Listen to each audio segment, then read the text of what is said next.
La Fondation Pulse a pour mission de soutenir et promouvoir l'entrepreneuriat partout en Belgique. Au niveau de l'entrepreneuriat, au cœur de l'entrepreneuriat, eh bien, il y a d'abord la culture d'entreprendre.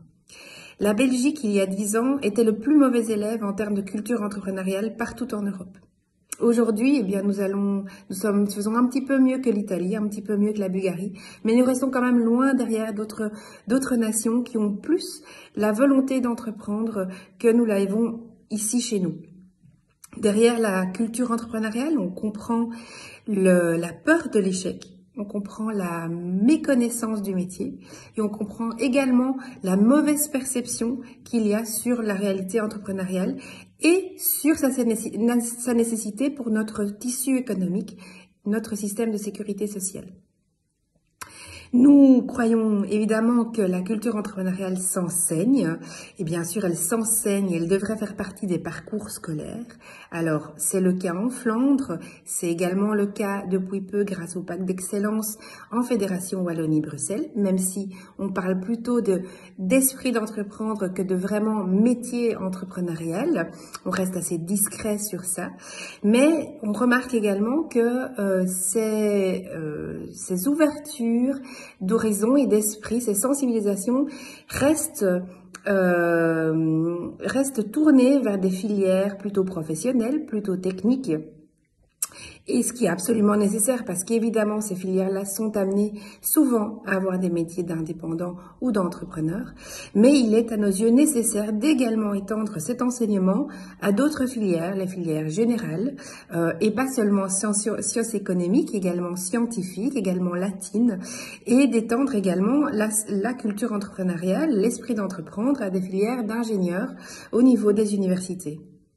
C'est absolument nécessaire puisque, on le remarque, la nouvelle économie se base bien entendu sur des profils, des technologies qui nécessitent souvent des profils d'ingénieurs ou des profils de scientifiques. Si ces personnes-là ne sont pas sensibilisées à l'opportunité qui existe pour elles de créer leur propre entreprise, de facto de créer de la valeur, de créer des emplois, eh bien nous manquerons toute une frange très importante de la population pour nous aider à nous relancer, à rebondir dans les années qui viennent.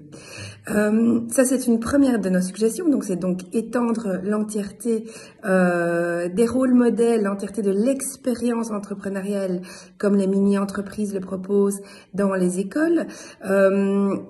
Mais le deuxième axe que nous aimerions développer, eh bien, c'est l'ouverture et l'intégration de la culture entrepreneuriale et de l'esprit d'entreprendre au niveau du parcours des enseignants, puisque les enseignants, eh bien, sont des personnes qui en général quittent l'école pour retourner sur les bancs de l'école et afin d'apprendre le métier d'enseignant et puis ensuite être affectés dans des écoles, mais donc ont très peu d'ouverture sur la réalité des entreprises, certainement, et encore moins sur la réalité entrepreneuriale.